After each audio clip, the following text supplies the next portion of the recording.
दादी सास। रेवती अपनी सास के साथ सीलमपुर में रहती थी।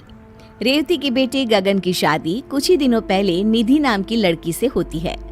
निधि एक दिन अपने पति गगन के साथ जा रही होती है, तभी वहाँ उसकी सास रेवती आ जाती है। रेवती देखती है कि निधि ने सर पे पल्लू नहीं रखा होता है। अरे ओ बहू, तुमने क्या ठेका लिया है हमारी इज्जत नीलाम करने का, जो बिना घूंघट के चले जा रही हो बाहर? मम्मी जी, आज के जमाने में कौन घूंघट करता है? बहू, ज्यादा बहस मत करो, समझी? चुपचाप घूंघट करो। मम्मी जी, घूंघट में मुझे कुछ नहीं दिखेगा, कैसे चलूंगी मैं? कितनी परेशानी होगी। ओहो, बहाने तो देखो महारानी के। ठीक है, परेशानी होगी तो कोई जरूरत नहीं है बाहर जाने की, चुपचाप घर पर बैठ जाओ। तभी वहाँ रेवती की सास आ जाती है। अरे क्या शोर मचा रखा है सुबह से रेवती?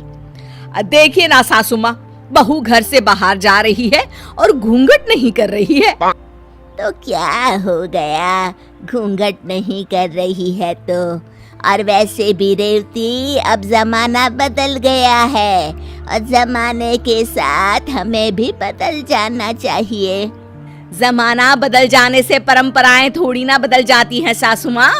मैं जब आई थी, मैं भी तो हर वक्त घूंघट में रहती थी ना। हाँ, वो तो मैं भी रहती थी अपनी सास के आगे घूंघट में।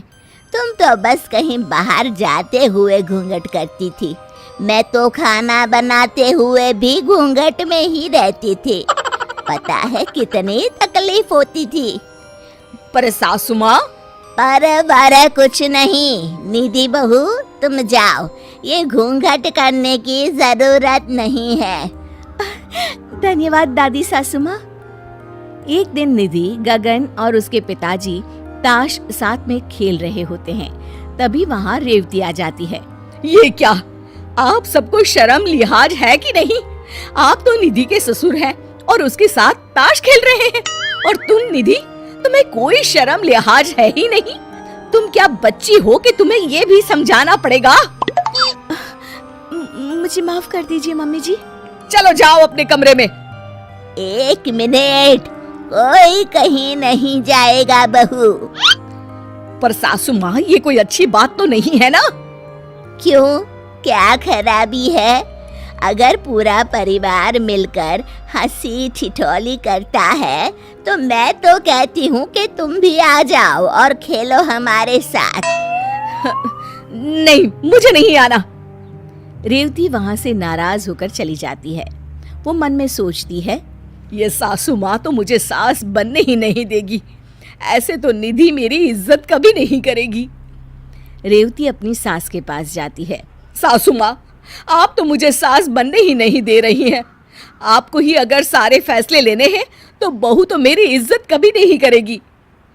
दादी सास बड़ी ही शांति से मुस्कुराकर जवाब देती हैं। ठीक है बहू, तू आज से सास बन जा अपनी बहू की। मैं कुछ नहीं कहूँगी आज से, ठीक है? रेवती ये सुनकर खुश हो जाती है और निधि के पास जाती है। सुनो बहू, आज से तुम्हें नौकरी पर जाने की कोई जरूरत नहीं है। पर मम्मी जी, दादी सास ने तो कहा था कि... तुम्हारी सास मैं हूँ बहू, तो तुम वो मानो जो मैं कह रही हूँ, समझी? कोई जरूरत नहीं है कल से काम पर जाने की। रेवती वहाँ से चली जाती है और निधि ये सुनकर दुखी हो जाती है। दादी सास ये सब देख रही होती है और उन्हें एक तरकीब सूझती है। रेवती बहू, कहाँ जा रही हो? सासू माँ, वो महिला अध्यक्षा की मीटिंग में जा रही हूँ। कोई जरूरत नहीं है जाने की। पर क्यों सासू माँ? मैं तो महिला अध्यक्ष की सदस्य हूँ और मेरा जाना बहुत जरूरी है। हाँ, पर मैं तुम्हारी सास हूँ और मैंने कह दिया ना कि कहीं नहीं जाओगी तुम। नाम हटवा लो महिला अध्यक्षा से अपना। हाँ, ये सासू माँ को क्या हो गया है? आज तक इन्होंने मुझसे कभी इस तरह से बात नहीं की। दादी सास वहाँ से चली जाती हैं और रेवती भी उदास होकर अपने कमरे में चली जाती है। शाम को रेवती और निधि खाना पका रही होती है। तभी क्या बन रहा है आज खाने में? सासू माँ, आज हम दाल चावल बना रहे हैं। बस दाल चावल? आज दाल चावल नहीं पकेंगे। आज तुम घिया के कोफ्ते और साथ में भिंडी की सब्जी और गरम गरम रोटी बनाओ। अरे लेकिन सासू माँ, दाल तो मैंने चढ़ा दी है। तो दाल वापस उतारी भी तो जा सकती है ना बहू। हमारे यहाँ किसी चीज की कमी है क्या जो सिर्फ दाल चावल बन रहे हैं? तुम भी ना रेवती, काम चोर हो गई हो बिल्कुल। सासू माँ, आपने मुझे कामचोर बोला? रेवती के आंख में आंसू आ जाते हैं। हाँ बोला कामचोर, तो इसमें झूठ क्या बोला? लो, अब आंसू बहाकर पति से शिकायत करेंगी महारानी। रेवती रोते हुए अपने कमरे में चली जाती है। सुनिए जी, आप सासू माँ से बात कीजिए, पता नहीं उन्हें क्या हो गया है। मेरी बहू के सामने मेरी आज उन्होंने इतनी बेइज्जती की है, क्या बताओ।